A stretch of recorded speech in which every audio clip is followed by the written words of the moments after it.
you just heard me say that Europe is in trouble. And economically speaking, European countries are far worse off than the U.S. today. But our next guest doesn't necessarily agree with that. Boom Bust fave Jim Rickards is bullish on Europe's political cohesion and nowhere near as downbeat on its economy as many people are. Jim is a noted economist and author, and I first asked him to explain why Germany's economy contracted in the second quarter. Here's what he had to say. Well, what's happening in Germany, Aaron, is happening all over the world. Germany's economy contracted, as you said. Italy has already contracted. France has 2 quarters in a row of 0 GDP. The United States, in the first half, we did not even grow 1%. It was down a lot in the first quarter, up a lot in the second quarter, but a lot of that was inventories, and if you adjust inventories, make it look more like final sales, growth was less than 1%. And China is slowing down, and of course, Japan fell off a cliff. So if you look around the world, it looks like we're going into a global recession, except I would say this is a continuation of the global depression, which began in 2007. You know, we've done interviews in the past where I say the way to understand it, this is not a normal recovery, a normal business cycle. This is a depression. Now, you can have growth in a depression. It's just this below-trend growth. You never get back to that sort of 3–4% growth that you're looking for. It's kind of 1–2, which is what we're seeing. But you can have multiple recessions, technical recessions, inside a depression. That's what we had during the Great Depression. We had 2 recessions, 1932 and then again in 1937. So it looks like that's happening again. This is a global slowdown.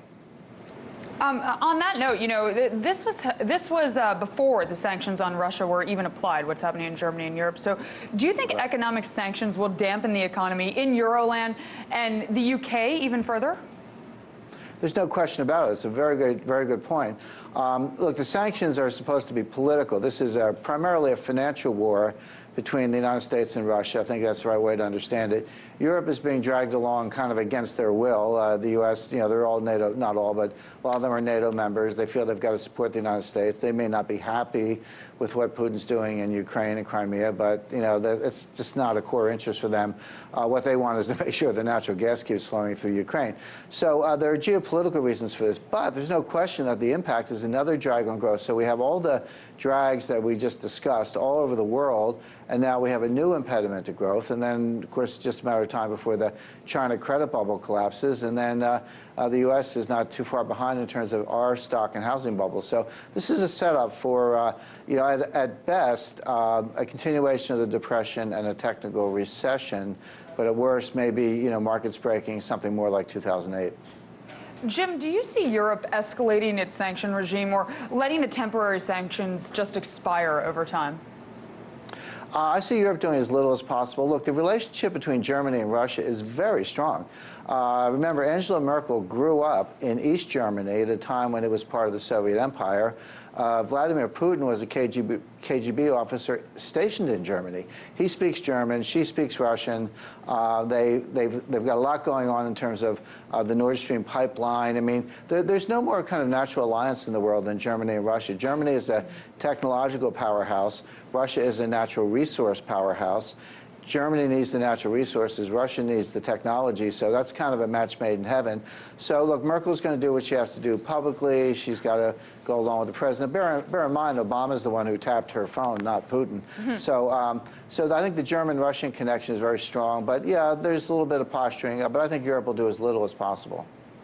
Now, Ed Harrison has been telling me to watch Italy with its terrible demographics, high debt load, and 0 growth as a key battleground in Europe. So why does Italy even matter, Jim?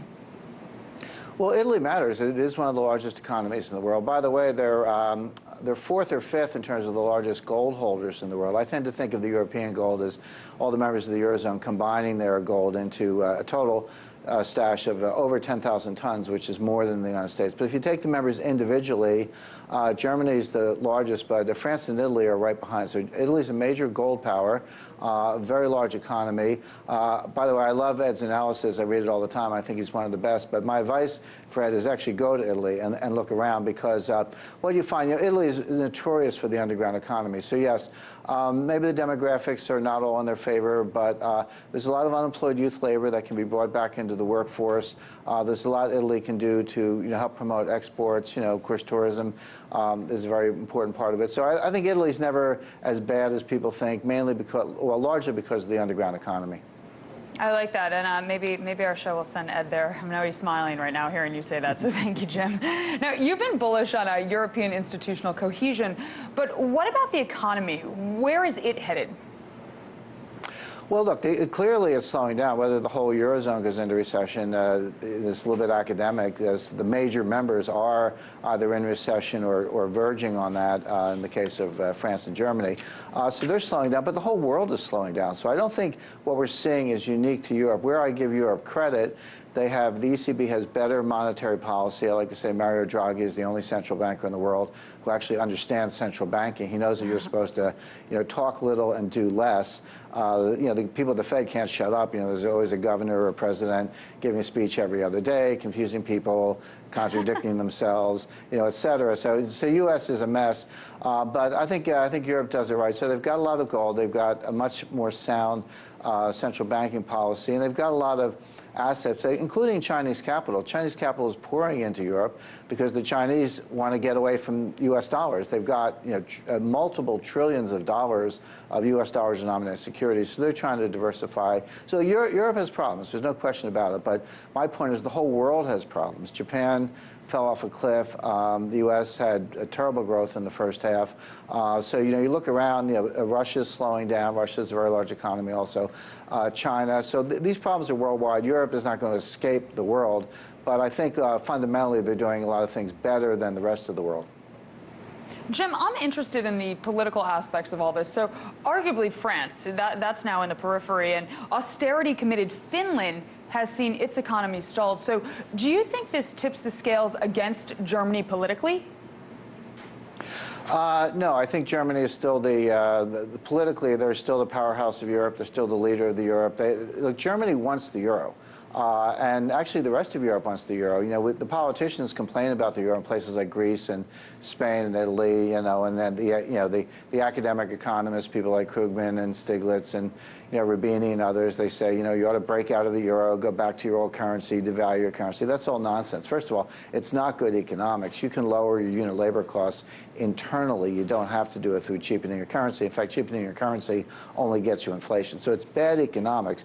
But apart from that, if you look at opinion polls, forget about politicians, but look at what the people of Greece, Italy, Spain, Portugal say. They love the euro because they know that if they went back to their old currencies, the governments would devalue it and steal their savings. So the people like the euro. Germany likes the euro. Germany's providing the leadership.